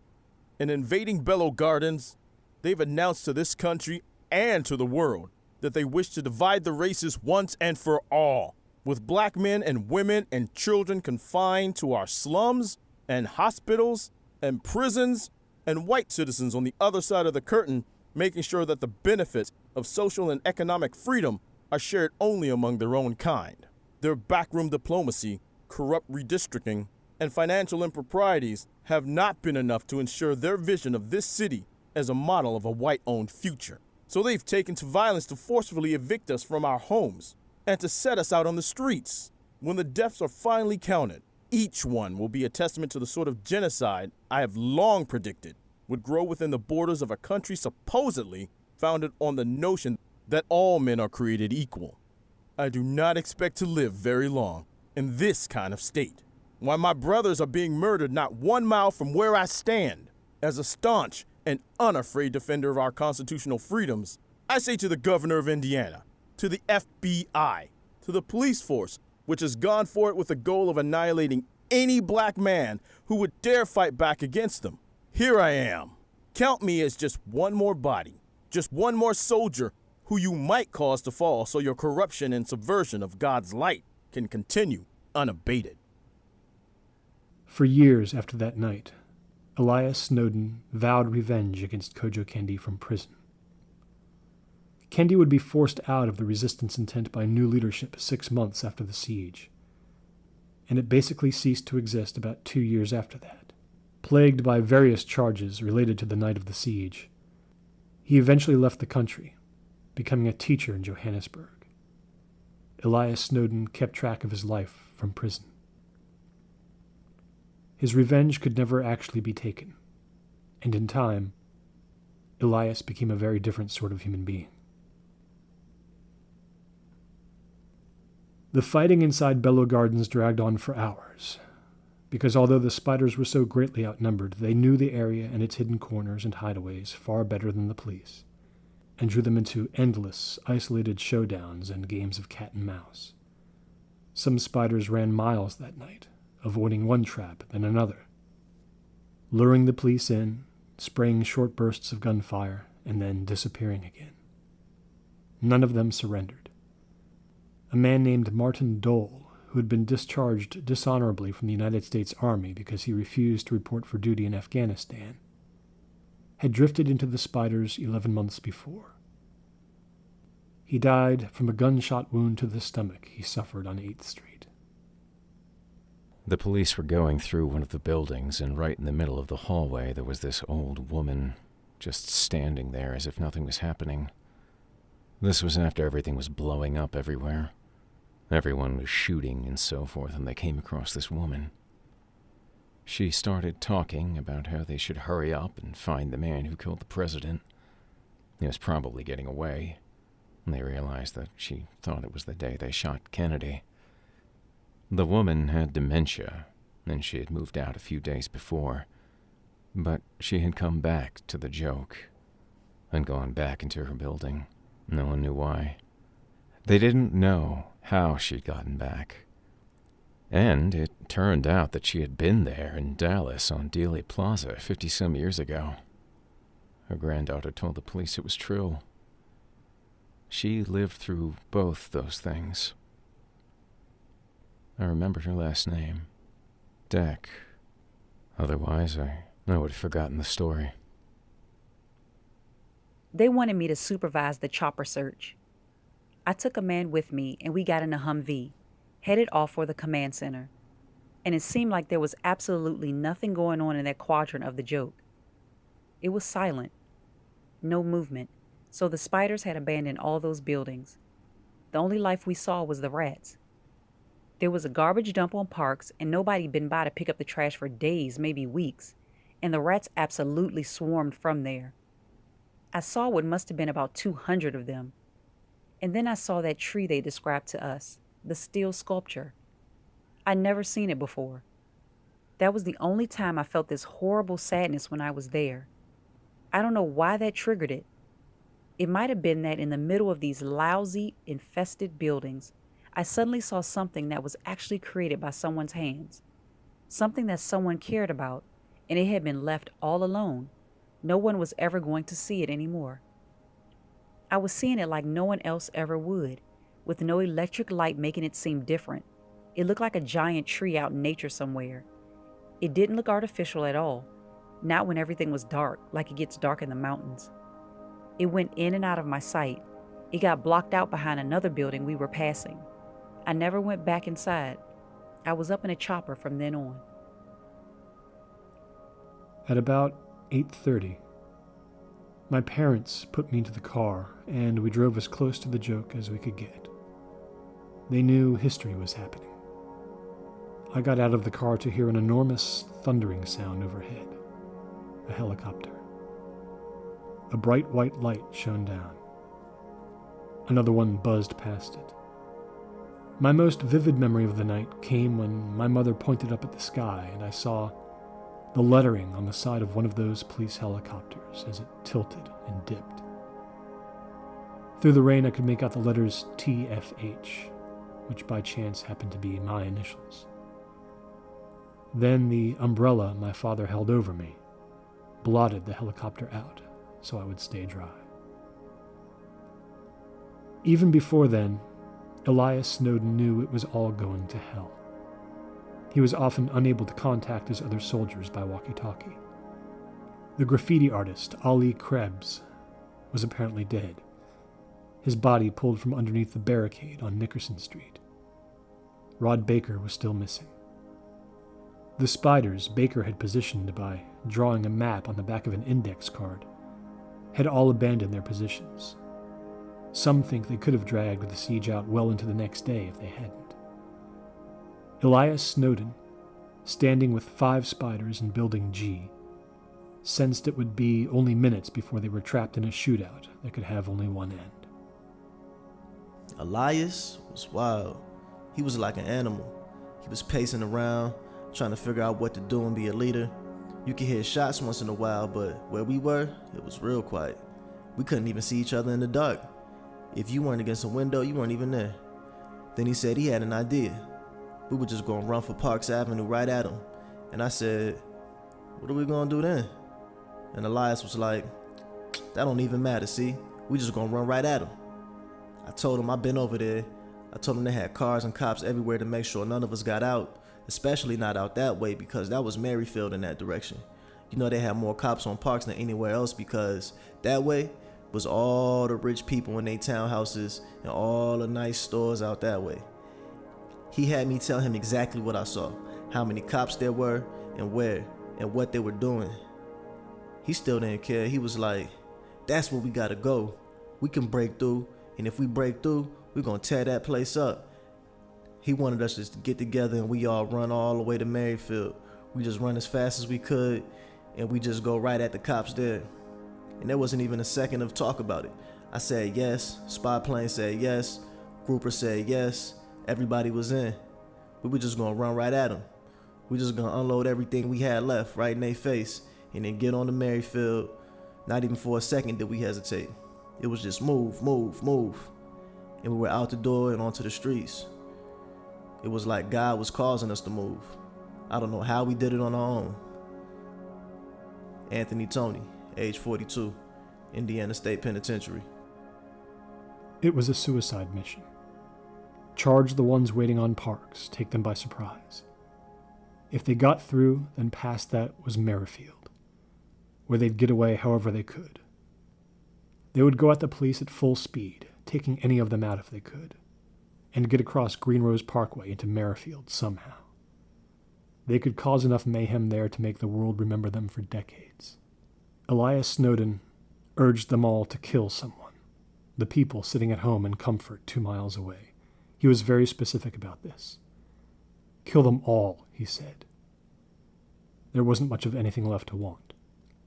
1/3 of the gang was dead. And so the 6 of them began to run. From the notebook of Herbert LeBeth for his grandson, Damon. I watched what I could about the siege on television until about 7:30 and then I felt like I couldn't sit still anymore. So I turned the TV off and sat there for a while, and then I went out. I walked down to the corner store, and I stood in there while I waited for the bus to come. While I waited, I bought a flashlight and some batteries for it. If they didn't have a flashlight to sell there, I might have eventually gone back home, I think. But they did. And when the bus came, I got on it, and I rode it to Gray Hill, which was about 2.5 miles from where I lived. Gray Hill was only a few blocks from the west side of the joke. If I looked all the way down the street, I could see the lights of police cars down there, and the side of Building E. You couldn't get down there, it was roped off. Almost all of the joke was roped off by then, and policemen standing every 100 feet around it. I started walking the other way through the neighborhood there, which wasn't a good neighborhood at all, but nothing like the joke. I walked up and down the side streets looking at manholes. I was looking for one that was open. A long, long time ago, when I was a teenager, I knew some kids who stole manhole covers once in a while and sold them for scrap. Back then, the kids I played with talked me into going down into a sewer once in the middle of the night, and I spent 20 minutes down there before we got caught. I remember a little of what it was like down in the sewers, and for the last hour, I had been thinking there was a small chance I could get down into one again, even though I was old now. I really didn't think I'd do it. I had no idea where any of the sewers led, but Charles had just died. They had even called me to come and identify his body. I wasn't in my right mind. After about 10 minutes, I saw that there was an open manhole cover on Nell Street. A road crew or someone had put up a couple of orange barriers around it, but nothing that couldn't be taken away. I was all alone, and no one was around to see me. I saw that there was a ladder leading down into the sewer, and I could climb down into it if I wanted. I didn't think I could do it physically. I didn't have bad arthritis like I do now, but I was still old. I sat down on the street and put my legs into the hole, and I managed to get myself onto the ladder. But I was scared because it felt shaky and I could barely fit. I had the flashlight stuffed in my sock. I didn't want to be there anymore, but I kept going, and I got down below the street. I can't describe what was going on in my head, that I would do such a thing. It sounds all planned out, but it wasn't. Maybe that was the only manhole you could get into for miles. It didn't seem like it should be that easy. I worked my way down the ladder in the total dark. It was a long, long way down, and then there weren't any more rungs, and I dropped down a bit into an inch of water. If I looked up, I could see a little circle of dark blue high above my head where the manhole was. Finally, I heard one car go past. It sounded like it was inside a tube. So then, the only way in the general direction of the joke was if there was some kind of angle to the right. And I saw one almost right away. All I had to do was go forward about 30 or 40 yards. There were orange streaks and loops that the sewer crews had left. The smell wasn't awful, but it was strange, like chemicals. Everything echoed. There was a whistle sound going all through it. I could barely hear it, but it was there. The water was still about an inch deep, and my feet got very cold. The rest of me did too. It was almost painful how cold it was. I had heard stories about people dying in the sewers because of some gases that was released through them sometimes, so I was scared of that. Mostly I was scared to be alone. It wasn't until a couple of years later that I learned that there were police in the sewers that night too. My hands were shaking, and it was almost tough to breathe. My ankles really hurt bad. All I could see was whatever the flashlight saw, so I almost didn't go on again. But when I turned the corner, I could see that the tunnel led a long way in the right direction. So I went down it, even though the ceiling got very low for a while. It was just a few feet above my head. I started to get claustrophobic. The whole thing sloped down very, very slightly. I guess to guide the water down when it went. The little bit of water below me went away. Then I got worried that maybe I would get lost and not be able to find my way out, because when I turned the flashlight up at the ceiling, I didn't see any manhole covers and no ladders either. I didn't know how to lift one, if it was locked or sealed. Even if it wasn't, I didn't see how I was going to keep myself on a ladder and push up on one. But like I said, it all didn't matter. I wasn't going to stop. The tunnel got back to normal size and it curved to the left about a block down, so I had to follow it that way. At that point, I couldn't hear even the smallest traffic sounds anymore. That meant to me that I was in a place where the traffic wasn't allowed, which was a good sign. All I could hear was my feet, the echo of them, and that whistling sound which never stopped. I was in the sewer for almost a half an hour, I think. There were a couple of turns I had to take, but mostly it was easy to keep track of where I was. I remember saying out loud there in the tunnel, "I'm at Attic Street." That was my marker, so I knew I had to go a certain distance more to the east to get to a place where I would be out of sight of the police cordons. My flashlight went off for just a second, a couple of times, probably because it was cheap and it was so cold that the batteries were affected. I did get a case of frostbite, and I almost lost one of my fingers. When I thought I was in a place that was deep inside the joke, I started looking upward again for a manhole. That was when I almost lost track of where I was, because in all my looking up, I wasn't focusing on where exactly I was going. I went probably a full 2 blocks in another direction before I saw one. All I could do was go up the ladder, in the dark, and hope for the best. I couldn't hold the flashlight and go up at the same time, so I shut it off, and that was the worst thing, right there. When I put my hands on the ladder, the steel was so freezing, I had to wait a second and force myself to do it again. It was painful. There was some stuff on the ladder. It was garbage. I guess it stuck to the ladder as it floated by when the water was at high level. I went up in total darkness. I kept slipping just a bit more every time. I knew that sometimes manhole covers weighed 50 pounds or more, and I remember starting to cry just before I tried to push up on the one above me with my spare hand while I shoved my body against the ladder as tight as I could so I wouldn't fall. It took me 10 tries, pushing as hard as I could, to move the manhole cover just so that the lip of it was raised enough and I could push it forward just a few inches all at once. Then, little by little, I pushed it to the side. My arm hurt bad, and my feet were soaked. I was sweating, which was bad because that's how you can get hypothermia. I climbed out of the manhole, and there I was. I was inside the joke. But I couldn't hear anything. There was no one on the street where I was. I couldn't tell at first exactly which street I had come out on, but it was empty. Then I had to sit, almost lie down entirely beside the manhole, because my body hurt so much. I realized I was on 10th, which was not where I figured I would come out. I was too stunned to move anywhere. I had never seen the joke like that, with no light anywhere, just the stars overhead. Then I did hear something, which was a helicopter off to my right. I looked in that direction, and there was a kind of glow there, hidden behind the education annex.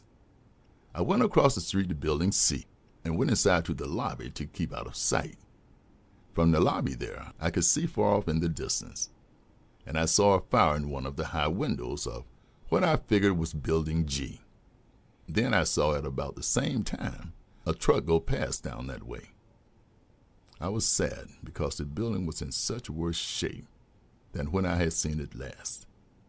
It was like someone hated it so much they couldn't stop themselves from beating it down and torturing it. I went down a hallway where there used to be a laundry room, but which was walled up now. There was an exit there, and I went through the door onto Bunch Street. It wasn't really raining then. There I started to hear more sounds. There was definitely a shot from not far off, but whose it was I couldn't tell. It sounded like someone had yelled, "Lon," like Lon was a name. I just got that sense. I'll never know. And I could see a helicopter go off to the north in the direction of Point Unity, flying pretty low. There was a siren, but it might not have even had anything to do with the joke. All the way down Bunch, there was a flashing light that went on and off against the side of a building, like the light on top of a police car reflecting off it, except the color was green. I stepped out into the middle of the street. If I looked the other way down Bunch, I could see the old church out there. It was quiet, no fires there. So when the Baptist church burned, it must have happened very late, near the very end, because it was there and fine when I saw it. When I looked back from that, I saw someone. It was a shock. They didn't see me. It was someone on the sidewalk up ahead. His back was to me. He was kneeling. I took a few steps forward. The person was kneeling over someone. A body was lying on the sidewalk, face up. The arms were completely stretched out. The legs were completely stretched out. The person wasn't doing anything to the body. He wasn't helping in any way. He was just kneeling. And this person turned. He looked at me and saw me. He didn't say anything, not a thing. I didn't know who he was at all, not until later. This man was Father Lawrence Bettis. He worked in the joke, and he was the one the spiders had come to so they could show him their hostage. Then he had been sent out and was questioned by the police. Somehow he had gone back into the joke, and he was with the body of a street spider. I asked him who this man was. He said, "It's Rod Baker." That was a name I knew because it had been on television. I looked at the body. I couldn't see where there were any wounds on it. His face was looking at the sky and his eyes were open. It didn't look like anyone had shot him. It was like he had just stopped living. He didn't even have a gun. He seemed small somehow. When I turned to walk the other way, I happened to look up at the sky, and there were stars everywhere. There were more stars than I could ever remember seeing. I didn't feel cold or tired or sad just then. I was amazed instead. I looked at how black the old church was against the brightness of the stars. It was quiet again. I was in the joke for only 30 minutes, I guess. When I got near the parkway on the far side, I couldn't see the stars in the sky anymore because the lights were back. The lights in the houses and the businesses and the street lamps. Then two policemen came running up to me. One of them said, "Are you hurt?" He must have known from my clothes and my age that I wouldn't cause any harm. He told me he thought I was a homeless person. Some of them had been coming out of the joke. I barely made it home, and some of what I've written tonight may have happened a little differently, and the sickness I was feeling distorted things. It all happened, but the little sights and sounds seemed more like what came to me in my dreams as the years went on. For instance, when I think of turning around and looking back at the joke, I see a lot more fires in my mind. Lots of little ones high up in the windows of buildings. But I know I really didn't see that many. At home that night, I fell into bed and slept for a whole day. I was still very sick when the police came to talk to me. Once in a while, I try to sit and think of what I was really feeling that night. I think a small part of what made me go into the joke was some kind of wish to be in a place where something gigantic was happening once in my life. That was the place where my son died, where your father died, and I needed to be on that spot. Yes. But I also think I was already wondering what history would say about it all. Maybe when I die, I'll go feeling like I had a connection to something bigger than I was. It's not a proud feeling, but it is true.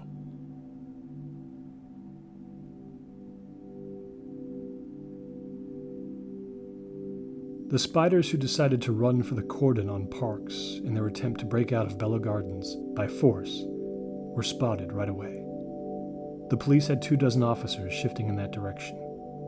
There would be death, that seemed certain. But the battle in the street commenced before anyone expected it to. 5 skinheads from Point Unity, armed with baseball bats and knives, had wandered around for 2 hours looking for a way in on the east side, and finally there it was, near an underpass that went below Green Rose Parkway. The skinheads had been watching TV all day and had been thinking revenge. Here was finally something they could do. They saw the spiders going down 14th Street. Their pace had slowed down for some reason, as if they realized they were truly close to getting out and were thinking, this must be a trick. Then the skinheads started screaming at the tops of their lungs and charging them out of nowhere. I really had to go on medication when the other thing developed, where I got nervous and upset if I saw any kind of handwriting on things where it shouldn't be. Like if I see something painted on an overpass, but worse than that. I can have a bad episode anywhere. I had a bad time just a few months ago because somebody had written one word, just one lousy word on the back of a road sign a mile from where I live, like it was some kind of a statement. I was stopped in the car and I saw it, and for a couple of days I didn't even know what it meant. I just knew I'd seen it or heard it somewhere and it made me feel sick. It messed up my sleeping. I was afraid to ask anyone where I'd seen that word before. Finally, I realized what it meant, and I went back myself and covered it up with blue paint so I'd never have to see it again. The word was Chapelwaite.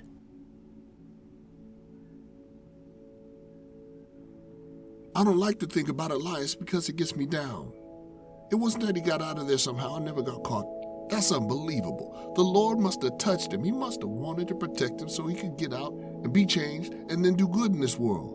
He was surrounded and he got out without a scratch. So that, to me, is the only explanation. It was a divine action by the Lord. Why I get down is because I had a couple of ways I could have turned out all right. If I was there that night and I got killed there, that would have been one way, or I could have stayed out of jail and done like Elias did. That was another way. But I don't get how he did it. I mean, sometimes I'm lying there at night and I'll pray. I'll just pray, and I ask God to give me what Elias got. He got this thing where he could forgive people and change. He did that for the whole world somehow. I don't forgive things like he did. Maybe if I could, I wouldn't be in here. He loves those kids he worked with, he told me. And I just can't love anybody. Nobody ever showed me how to do that, so I figured now it's too late. I mean, how am I going to learn how to do that now? So I just ask God to give it to me if it's not too late, but you know, that's just dreaming. I don't want to wind up dying in here because then that's dying for stupid stuff like I got in here to begin with because of stupid stuff. Me dying won't mean anything if it's in here. It could have been good to be in the joke. That's the only place I feel like it would have. I missed it by a few days, and that changed everything for me. And I tell you, if I ever do get out, that's the first place I'm going. I have to. I know it's not even really there anymore. It's all a bunch of nice houses, but that's all right because I'll still know where I am. And I'm going to blow my head off right in the street. Achille Jones, age 46, Terre Haute, United States Penitentiary. 2 men broke off from the fight on 14th Street. One of the skinheads, Buddy Harris, started to chase a spider named Helton Dillon. Harris had already stabbed Dillon once, in the ankle, and they got away from the crowd right as the police got there. They were a little late in the chase, they couldn't catch up. Harris started pursuing Dillon on foot, both of them running as fast as they could. Harris was about 20 feet behind Dillon. Dillon was just running blind. He didn't care where he was going. He had no gun anymore, and he was going to be killed by Harris if he stopped. Harris had a hunting knife. Dillon had nothing at all anymore. In the chaos, nobody radioed out that they were coming, that they had to be stopped. Or if somebody did make that call, it didn't do any good. Or the chase took a couple of turns nobody could follow. Nobody knows for sure. The chase lasted about 8 blocks, and nobody got to them until it was too late. We were on the bus, me, my mother, and my father, and we were sitting sort of near the front of it, stopped in traffic. It was pretty crowded. I was looking out the window to the right, and here came somebody running right at the bus, right at it. I could see the guy was black and pretty big, wearing a jacket, and behind him, pretty close behind him, was a white guy who was bald. He was wearing jeans and a t-shirt, and he had a knife. The black guy was going so fast he slammed into the side of the bus. He collided with it. My mother grabbed me out of instinct, and some people backed away from the windows. I'm sure some of them thought we'd gotten hit by a car. That's how big the impact was.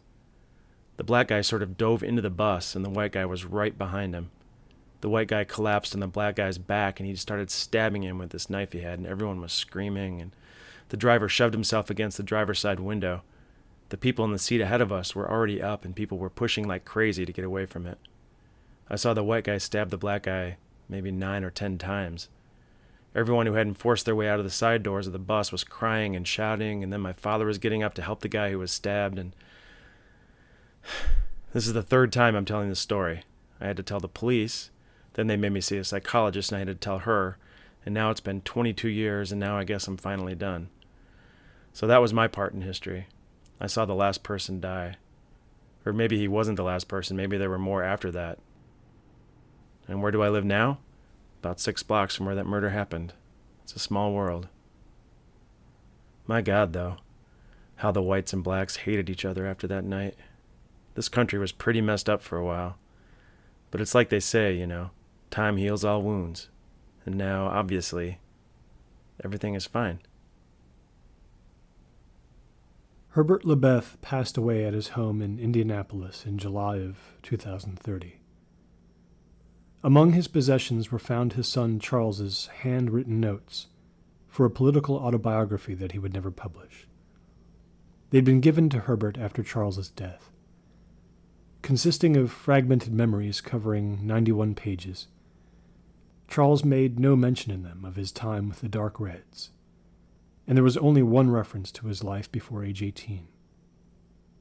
It consisted of a 2-paragraph recollection of a cloudy morning he'd spent sitting on the Joke's railroad tracks when he was 8 years old.